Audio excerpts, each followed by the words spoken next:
Hello, good afternoon. I'm Lisa Boyle, and I'm an environmental attorney. I'm going to tell you a little bit about myself because I think my history will help you to understand the connection between oil and plastics and also give you an indication of what we're up against in this battle to prevent plastic pollution. So before I was a co-founder of Plastic Pollution Coalition, before I was an environmental prosecutor in the DA's office here in Los Angeles, before I was the director of law and policy at Heal the Bay, I was a law student at Tulane University in New Orleans. And at that time, one of my first clients was the international organization Greenpeace. And Greenpeace was one of the first environmental organizations to get interested in plastics. This was 20 years ago. I'm a little embarrassed to admit. I just went to my 20th law school reunion. So 20 years ago, Greenpeace was already looking at the terrible impacts of plastics on the environment. So Greenpeace was upset because in the Natural Resources Building in the state of Louisiana, in Baton Rouge at the Capitol, there was a display put up by the Louisiana Chemical Association, which is like the state version of the American Chemistry Council. And this display by the Louisiana Chemistry Council was all about the wonders of plastics, especially single-use plastics, because of course those make the most money for plastic corporations because we use them and throw them away constantly. So it was all about disposable diapers and plastic forks and spoons, how great they make our lives. Well, they forgot to tell the entire story because we were right there next to the cancer corridor where all these petrochemicals are manufactured to make these products. They forgot to tell about the devastating impacts of single-use plastics on the environment and on our health. So Greenpeace just wanted to put up their own display to tell the rest of the story. So they came to me at the Environmental Law Clinic, and we decided to use the First Amendment, equal access to the public forum, because this was a state building. It was actually the regulatory body that is supposed to be protecting us from environmental harm. So we used the First Amendment, and we got up our display. And it was up for a very long time because nobody could even remember how long the other display had been up. So that was my first introduction 20 years ago to the issue of plastic pollution and also to the powerful, powerful presence of petroleum in our government and how difficult it is to battle them. Because after we were successful, the petrochemical companies got very, very angry that their display was down and that the positive one about the environment was up. They were even madder when my environmental law clinic took on a plastics manufacturing company called Shintech that wanted to open in a predominantly African-American poor neighborhood in New Orleans. And we were successful in keeping that plant from opening. So, of course, the petrochemical companies gathered and tried to limit the powers of the law clinic and to try and discourage people from giving money to Tulane University. So it was a pretty big stink, and it's still ongoing, but I'm proud to say that the law clinic is still doing its good work. But it was noticed to me about the power of petroleum. And all you have to do is look at Louisiana to see a perfect example of the power of petroleum in government. In fact, just a couple of miles behind the beautiful Capitol building in Baton Rouge is the second largest refinery in the country. It's a big Exxon refinery. And lest you forget that government is owned by petroleum, all you have to do is look at this surreal, scary refinery that glows in the dark behind the Capitol building to be reminded. In fact, if you don't take oil money in Louisiana, you're not going to get elected. You won't even get a shrimp cocktail. at a reception in the Capitol. That's business. The year before I got to law school, in 1989, there was a huge explosion at that Exxon refinery that killed several people, and that wasn't enough to stop the power of petroleum. And then, as we all know, recently with the BP oil spill, we had, one of the biggest environmental disasters in the world, with that oil spill, and still petroleum owns the state and the government. It's really important to understand that petroleum is what makes up our plastic products. So we're really talking about all the same thing when we're talking about these oil companies. The CEO of Dow is the head of the American Chemistry Council, which is the lobbying group for the plastics manufacturers. And plastic is huge business, just like petroleum is huge business. In fact, in 2009, the Guinness Book of World Records named the plastic bag the #1 most ubiquitous consumer item on the planet. And that is because it is produced worldwide in a scale in the trillions. Petroleum companies are so powerful that they literally rule the world. They determine regimes when they change, and they spend trillions of dollars on marketing their products to us so that we don't question that these products are harmful. I mean, we've all seen the Jennifer Aniston Smart Water ads. They just infiltrate so that people think that it's cool and that it's necessary to walk around with a plastic water bottle.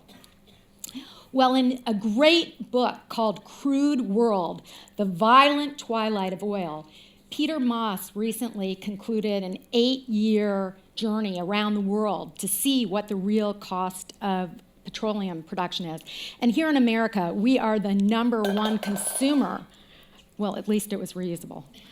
The #1 consumer of petroleum in the world. And, we were shocked by the BP oil spill, at least for a little while. But the only reason we were shocked is because we export most of the toxic impacts of oil production to other countries around the world. They do it for us. And, we were shocked to see that oil spill. But there's an oil spill happening every single day somewhere on the planet, in some amount, big or small, into rivers, into the ocean. This is happening continually. And the corollary to those oil spills is the continual spill of our plastic products made out of petroleum into the rivers and oceans of the world. So it's all linked, and it's happening all the time. Globally, we make 300 million tons of plastic waste each year. 300 million tons of plastic. And tragically, this plastic is entering into our environment in an increasing rate. We're starting to learn about it, but the levels are going up.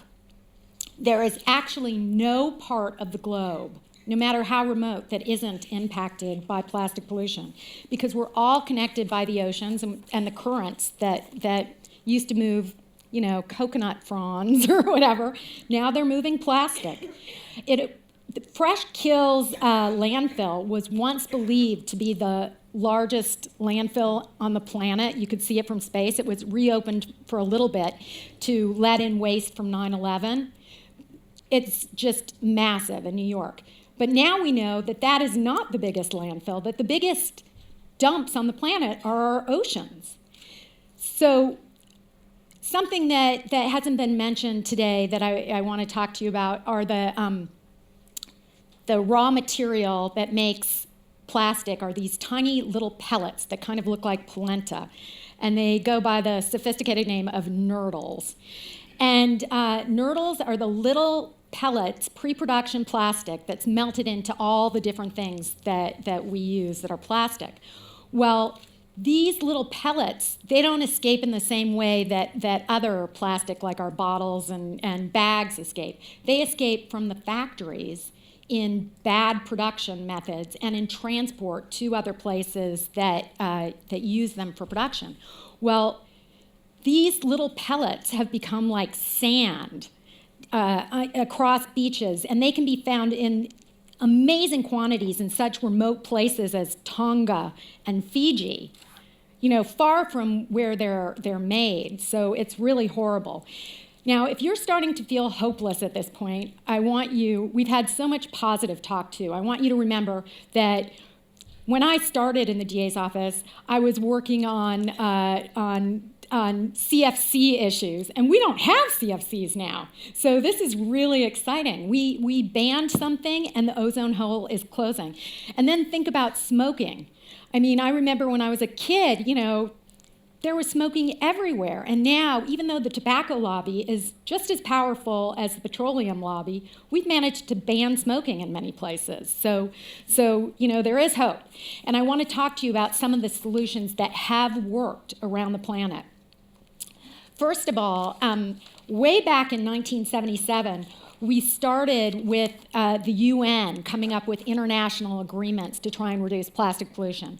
And the first of those was to ban dumping at sea. And so since 1988, this has been in effect so that ships aren't allowed to dump their waste at sea, and that even applies to small recreational vessels. But even though more than 79 countries have ratified this, it's still the problem of enforcement. And when you're on the open seas that aren't owned by any country, enforcement can be extremely difficult. And unfortunately, it's still estimated that 6.5 million tons a year of plastics come from overboard dumping.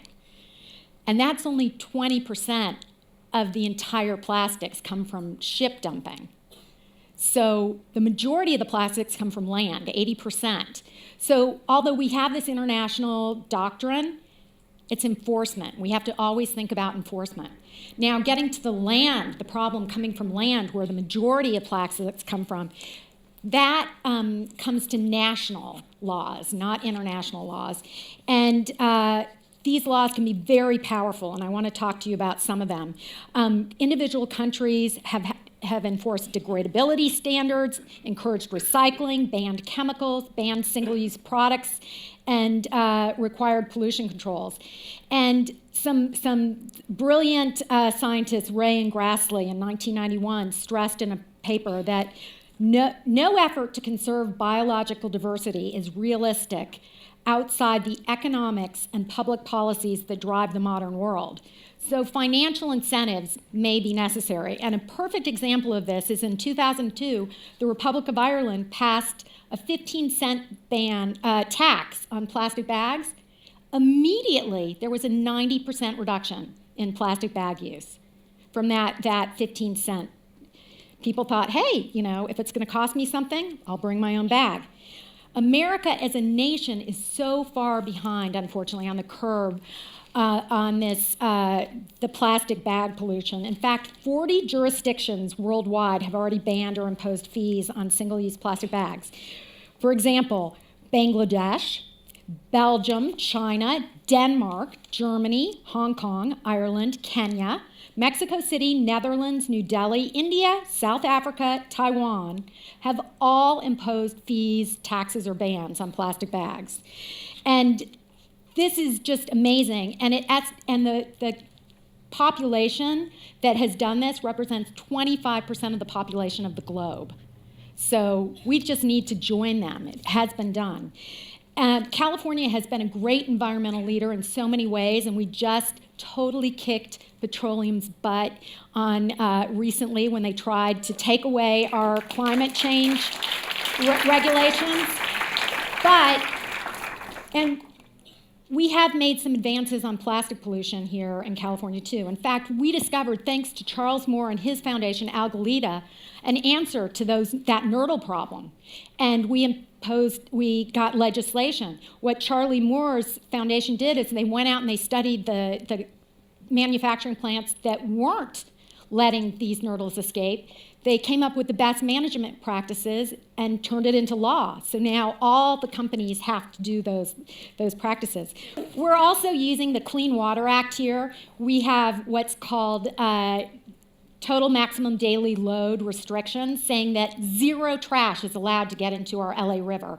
Zero trash is allowed to go into the bay, and we enforce those. By 2015, you will get a huge penalty as a city if you're letting any trash get out into the water under the Clean Water Act. So there's existing laws that we can enforce. There's more laws that we need to borrow from the rest of the world, like extended producer responsibility. When a company has to take back their waste, they stop making it. They reduce the packaging. They don't try to take up as much shelf space. Also, green chemistry and the precautionary principle. Not putting chemicals out onto the market till we know they're safe. We worry about animal testing. Well, we are the guinea pigs here in America. It's tested on us, and we have to demand better. We have to get rid of those trade secrets that keep those poisons secret. And finally, we need to continue the educational process. That's the most important thing, to get people to be aware so that they can demand better laws, that they can demand enforcement of the laws that there are, and that they can take personal steps to reduce their own plastic pollution. And I just really want to thank you all for being here and contributing to this amazing discussion, because we all have a little part to share about the problem and ideas for the solution, and together we can definitely make it happen.